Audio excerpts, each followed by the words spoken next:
let me go through to the intra-union disputes. Now, for intra-union disputes, ito yung mga usaping pangloob kung saan ay conflict between and among union members, including grievances arising from violation and rising conditions of the membership. So, ito yung mga usaping panloob ng union. Also, violation or disagreement, provision of union's constitution and bylaws.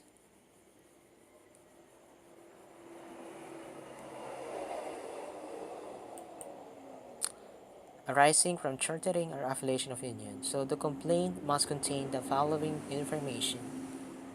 Persons charged, the particular violation, the relief grade, and other relevant matters. Now, dahil kay President Corazon C. Aquino, nagkaroon tayo ng tinatawag na EO number 111, December 24, 1986, that goes for the restructuring of the labor movement. May iba't iba dito, at ito'y dadaanan natin ng medyo mabilisan lang. 1. Apprenticeship. So, napag-aralan natin ito under employment and security of tenure, the apprenticeship. So, sabi nga natin, wage range with the rules of the ministers at 75% ang wage nila ng the 70% of the regular salary ay below the legal minimum wage, which shall be below 75%. So, sabi natin, it must be approved by DOLE, but it has to be registered. The training program should be registered and approved by TESDA. The right of employees in the public service. So, ang ating mga public servant ay kasama ay pwede mag-establish ng kanilang organization and may bargain collectively with their respective employees. All other employees of civil service shall have the right to form associations na hindi naman dapat contrary sa law. For representation issues in organized establishments, when a petition questioning the majority status of the incumbent bargaining agent is filed before the ministry within the 6-day period before the expiration of the CBA, the Met Arbiter shall automatically order an election by secret ballot to ascertain the will of the employees of the appropriate bargaining unit. To have a valid election, at least majority ng eligible voters in the unit must have cast their votes. When an election which provides for 3 or more choices results in no choice receiving a majority, a runoff election shall be conducted between the choice receiving the 2 highest number of votes. So, kapag siya ay 3, matataas, so magkakaroon ng runoff election. Kung saan yung 2 pinakamataas, doon ang pipiliin kung alin ang magre-represent na labor union sa establishment. Okay? For petition naman, for an organized establishment, pag wala silang organization na mag-certify as bargaining agent, ay pwede sila sa LLO by written consent of at least 20% lahat ng empleyado. So, mag-verify ngayon ng Met Arbiter, order the conduct of certification election. Sunod. So, napag-aralan na naman natin ito. So, bargaining deadlocks. So, kapag ito ay gagawin mo, 30 days before the intended date kapag ito ay sa employer, notice of lockout. In cases of unfair labor practice, the period of notice shall be 15 days. 15 days. Okay, so kapag nagkaroon ng employment of union officer ay natanggal, which may constitute a union busting, is threatened ang union, ang 15-day cooling period ay hindi na natin i-apply. The union may take action immediately. So, pag naman sa strike, tulad sa sabi natin, it has to be approved ng marami ng members ng union through secret balloting in a meeting or referenda. A decision to declare a lockout must be approved by majority of the board of members of the corporation or association or the parties in the partnership obtained by secret ballot in a meeting called for that purpose. Decision shall be valid for the duration of the dispute, based on substantially the same grounds considered when strike or lockout was taken. Tatandaan, no public official or employee, including officers and personnel of the new armed forces of the Philippines or the police, the PNP, to introduce or escort any minor individual to replace strikers in entering or leaving the premises of strike area or work in the place of the strikers. Pero nandun pa rin sila sa picket lines unless actual violence or other criminal acts occur therein. Now, nothing herein shall be interpreted to prevent any public officer from taking any measure necessary to maintain peace and order, protect life and property, and order enforce the law and legal orders.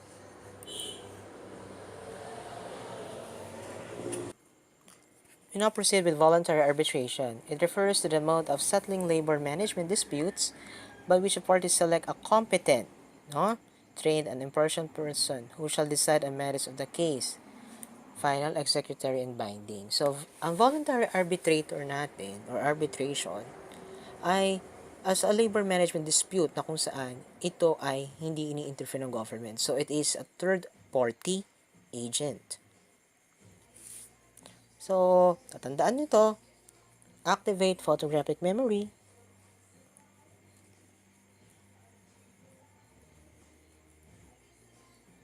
So, the arbitrator refers to any person who has been accredited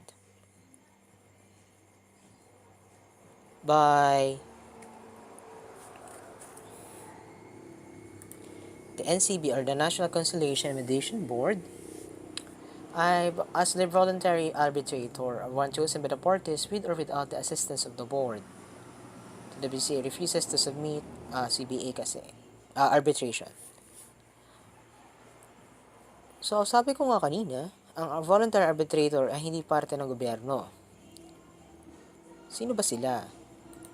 Sila lang naman ay render arbitration services provided for under labor laws, or a panel of VA in the region where the movement resides in case of absence of incapacity of the voluntary arbitrator. So, sila ay mga third party na normally ay mga practitioner in labor.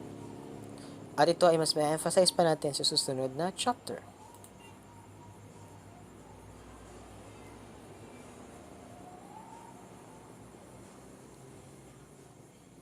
They may issue a writ of execution requiring either the sheriff or the NLRC or any public official whom the parties may designate to execute the final decision, order, or award. So, ang VA, pag nag-render siya ng decision, it is always an order or an award. Or kalimitan, award ang ginagamit term. So, ano ba ang jurisdiction ng VAs? So, yun yung mga named in the collective bargaining agreement o anumang mutually appointed as mutually appointed by the parties has been in the CBA shall have exclusive over the following. So, kailangan, normally kapag nagka-problema ang collective bargaining, ito ay doon sa grievance machinery nila, hindi na solusyonan within 7 days, papasok na ang voluntary arbiter as consented by the parties. So, yan, sabi ko nga, all unresolved grievances arising from the interpretation or implementation of the collective bargaining agreement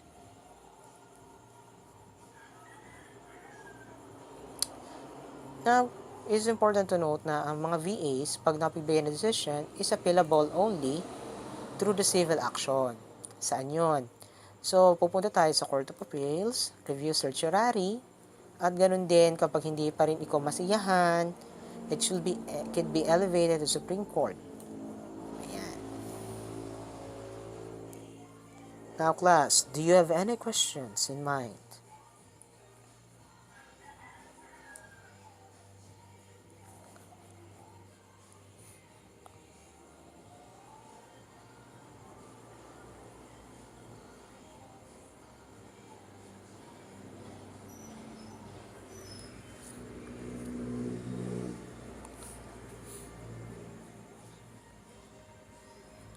We now proceed with the process of voluntary arbitration. So, filed siya sa VA, sa Business or Professional Office. Yan. So, copies of pleadings ibibigay sa mga parties involved. So, it can be through registered mail, upon received by the accreditor or his agents. Encourage to conciliate or mediate to aid parties in reaching a voluntary settlement. So, to attend hearings as a witness. So, sila, normally, dahil voluntary arbitration, there has to be conciliation and mediation. Na nangyayari din naman ito kalimitan sa, meron din naman ito sa compulsory arbitration or ito sa labor arbiter at sa NLRC. But, mas na-emphasize lalo kung CBA concerns and grievances ay sa voluntary arbitration. Na pwede sila magsubpoena. No? Now, the proceedings, within 2 days from receipt of the submission, the VA shall set the date, time, and place. The parties shall be encouraged to explore all possible means of effecting a voluntary settlement of the dispute between them. Should the parties arrive at any agreement as to the whole or any part of the dispute, the same shall be reduced in writing and signed by the parties before the VA. In the absence of any voluntary settlement, the VA shall proceed with the hearing of the case on its merits. So, magtatago siya ng mga minutes and is assumed by such recording party or party. So, magtatago siya ng proceedings. So, normally, that is stenographic, but oftentimes now, when we do minutes, naka-transcribe na siya, i-record na siya sa electronic recorder.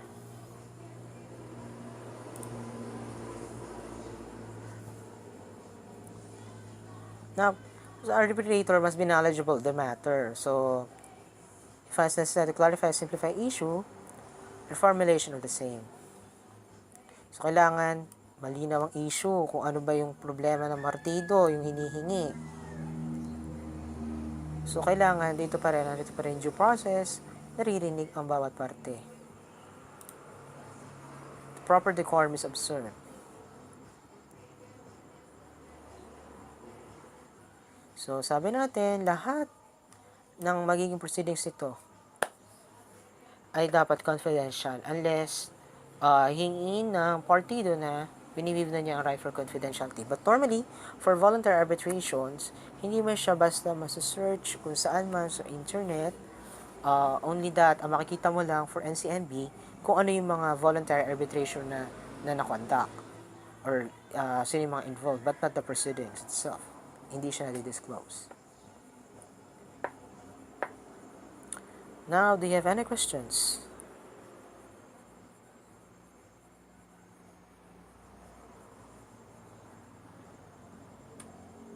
For conflict resolution in voluntary arbitration,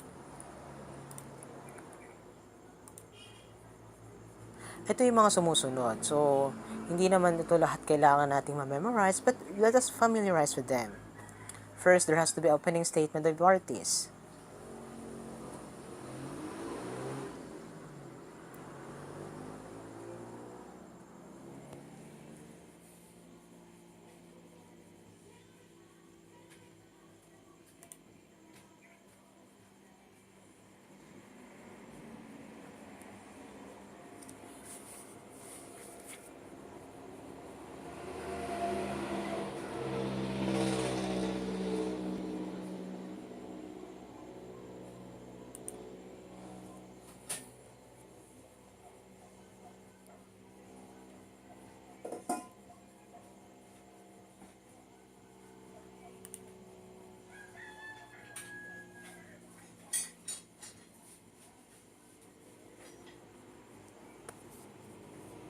Two, stipulation of facts.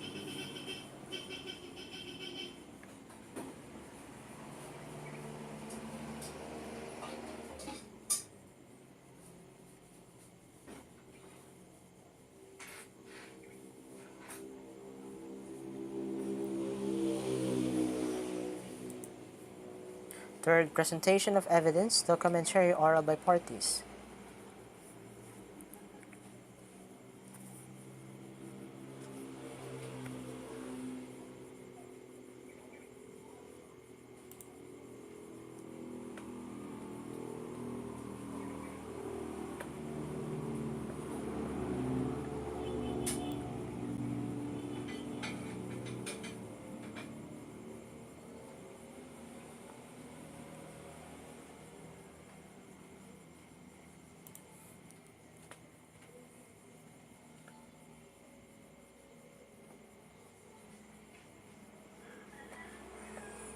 Fourth is the recall of witness, rebuttal evidence, ocular inspection, and among others.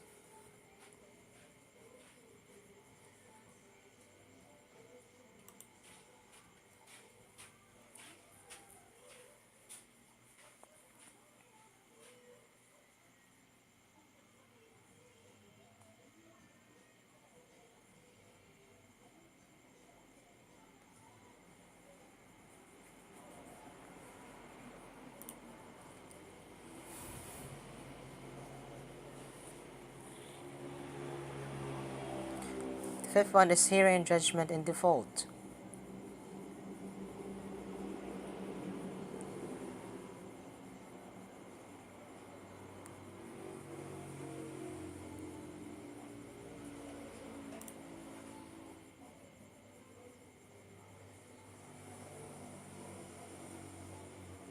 Sixth is the formal offer of evidence.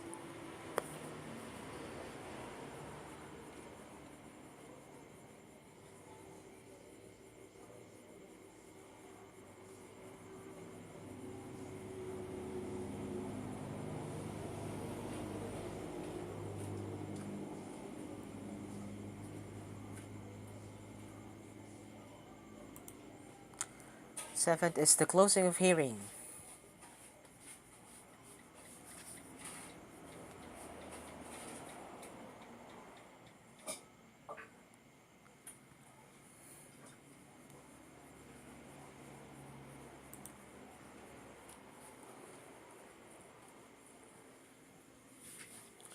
Eighth one is the appreciation of evidence.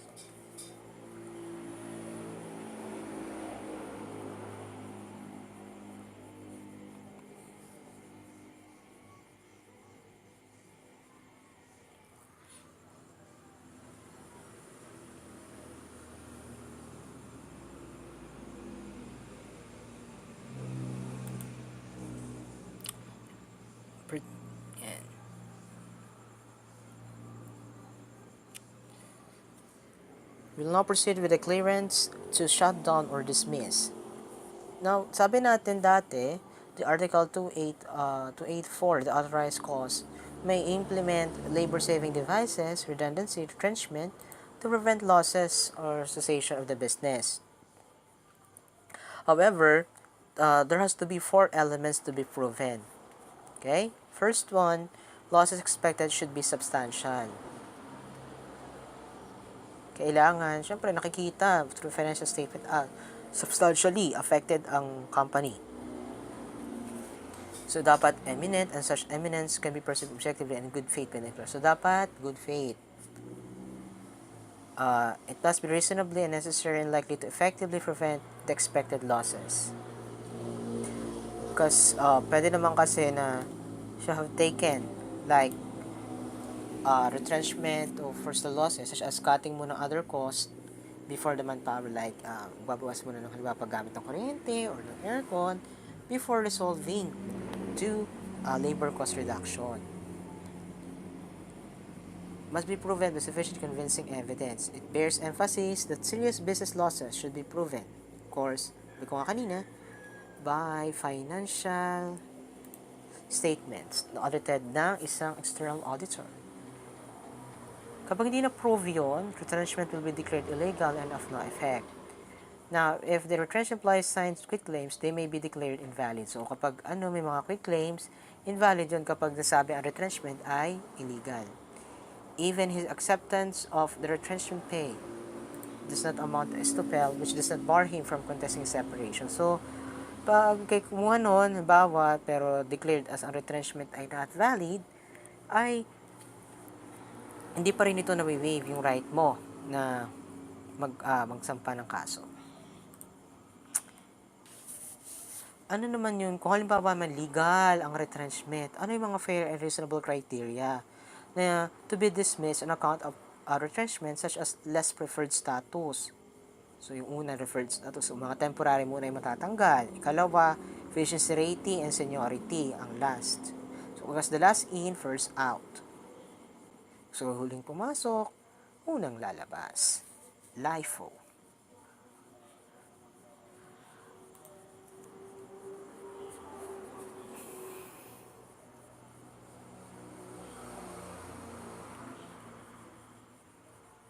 So, pag sinabi natin retrenchment, sabi nga natin dati, it must serve a written notice muna ng 30 days sa employee at sa DOLE para mapagbigyan mo ng pagkakataon ng empleyado makahanap ng ibang trabaho. At the same time, ma-verify or ang katotohanan to ascertain the verity of the notice ng DOLE para ma-cause termination. Finally, is the payment of employee separation. So, dapat it's 1 month pay or at least 1/2 month pay for half-month pay for every year of service kung alin na mataas. Kung a fraction of 6 months, so kung 6 months na siya, it can be considered as 1 whole year. Employer must not arbitrarily or speedily implement retrenchment program. So, importante, kailangan complied yung 4 elements. And this is how we terminate employees as an authorized cause retrenchment in the Philippines.